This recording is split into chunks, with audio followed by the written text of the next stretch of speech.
एक गांव में एक मूर्तिकार रहता था। उसकी बनाई मूर्तियां इतनी जीवित होती थी कि अक्सर उनके प्राणवान होने का संदेह पैदा हो जाता था। एक बार शहर में एक प्रदर्शनी का आयोजन किया गया। उस प्रदर्शनी में उस मूर्तिकार ने अपनी बनाई बहुत सी मूर्तियों को प्रदर्शित किया। मूर्तिकार की सभी मूर्तियां बहुत ही अच्छी थी, पर उनमें से एक मूर्ति बहुत ही अद्भुत और विशेष थी। वह मूर्ति सभी लोगों का ध्यान अपनी ओर आकर्षित कर रही थी। उस मूर्ति की सुंदरता किसी देवी देवता के सौंदर्य से कम नहीं थी। उसमें जीवन की सच्चाई साफ दिखाई दे रही थी। उस मूर्ति में बहुत सी अद्भुत विशेषताएं थी। जैसे जहां इसके सिर के अगले हिस्से पर बाल थे, तो वही इस मूर्ति का पिछला हिस्सा बिल्कुल गंजा था। सिर के बाल ऐसे लग रहे थे जैसे हवा में लहरा रहे हों। जुल्फे कहीं ऊंची और कहीं नीची थी। उसके पाँव में पंख लगे थे और वह अपने पैरों की उंगलियों पर खड़ी थी। इसके हाथ में एक ब्लेड था और मुख पर एक रहस्यमय मुस्कान। सभी लोग मूर्ति को एकटक निहारते और मूर्तिकार की अद्भुत कलाकारी की खूब तारीफ करते। तभी वहां एक लड़का आया और उस मूर्ति को बहुत गौर से देखने लगा।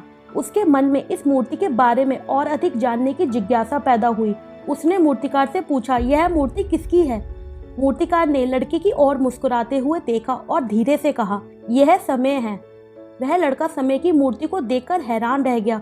उसने मूर्तिकार से कहा, अगर यह समय है तो तुम मुझे ये बताओ कि इसके सिर पर जो बाल है वह क्या संदेश दे रहे हैं? मूर्तिकार ने जवाब दिया, सिर के आगे के भाग पर जो बाल है वह संदेश दे रहे हैं कि अगर आप समय को पकड़ना चाहते हैं तो उसके माथे पर लहराते बालों से ही आप उसे पकड़ सकते हैं। मतलब प्रेजेंट टाइम ही तुम्हारे हाथों में है। लड़का मूर्तिकार का यह जवाब सुनकर बहुत खुश हुआ। उसने सोचा कि इस रहस्यमय मूर्ति में और भी बहुत से अद्भुत संदेश छुपे हुए हैं। उस लड़के ने फिर से मूर्तिकार से पूछा, अच्छा यह बताओ कि तुमने समय का मुख इतना सुंदर क्यों बनाया है? मूर्तिकार ने जवाब दिया, क्योंकि जीवन के फूल समय के वसंत में ही खिलते हैं। अगर आज हम अपने वक्त को सही तरीके से इस्तेमाल कर लेंगे तो कल हमारी जिंदगी भी इसके सौंदर्य की तरह खूबसूरत हो जाएगी। इसके मुख पर चमकता सौंदर्य जीवन के खुशनुमा पलों की उम्मीद है। लड़के ने दोबारा मूर्तिकार से पूछा, इसके पैरों में पंख क्यों लगे हैं और यह अपने पाँव की उंगलियों पर ऐसे क्यों खड़ी है? मूर्तिकार ने कहा, ये पंख कोई साधारण पंख नहीं बल्कि समय की तेज रफ्तार, उसकी ऊंची उड़ान की पहचान है। यह पंख हमें बताते हैं कि समय दूसरी किसी भी चीज से अधिक तेज चलता है। यह हवा के साथ उड़ता है और अगर उचित अवसर पर इसे पकड़ा न जाए तो यह बहुत दूर चला जाता है। लेकिन अगर कोई व्यक्ति समय के साथ साथ आगे बढ़ता है तो यह व्यक्ति को जीवन में बहुत ऊंचाइयों पर ले जाता है और हर सपने को पूरा करता है। यह अपने पाँव की उंगलियों पर इसलिए खड़ी है क्योंकि यह हमेशा उड़ने को तैयार रहता है।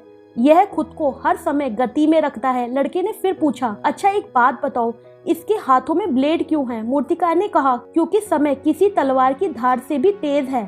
लड़का मूर्तिकार के दिए सभी जवाबों से संतुष्ट था। उसने मूर्तिकार से कहा, तुमने क्या खूब विशेषताएं बताई समय की। मुझे ऐसा लगता है कि सिर्फ तुमने ही समय को सही मायनों में समझा है और आज तुम्हारे कारण मैं भी इसे समझ पाया हूँ। फिर भी एक सवाल बार बार मेरे मन में उठता है कि आखिर समय पीछे से गंजा क्यों है?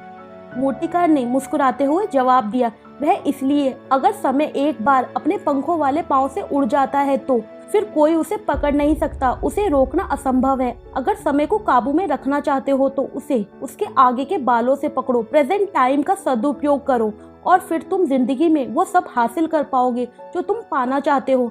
पर तुम अगर समय को कभी भी पीछे से पकड़ने की कोशिश करोगे तो कभी उसे छू भी नहीं पाओगे और जीवन में खाली हाथ ही रह जाओगे। जिन्हें अपनी मंजिल पाने की ख्वाहिश है उन्हें समय के साथ साथ कदम मिलाकर आगे बढ़ना चाहिए। खोया हुआ धन कड़ी मेहनत से हासिल किया जा सकता है। खोया ज्ञान अध्ययन से प्राप्त किया जा सकता है, लेकिन खोया हुआ समय सदा के लिए चला जाता है। उसे आप दोबारा हासिल नहीं कर सकते। वीडियो पसंद आया तो वीडियो को लाइक और ज़्यादा से ज़्यादा लोगों के साथ ज़रूर शेयर करें। ऐसी और मोटिवेशनल वीडियोस के लिए चैनल को सब्सक्राइब करें। This is power of attitude. Thanks for watching.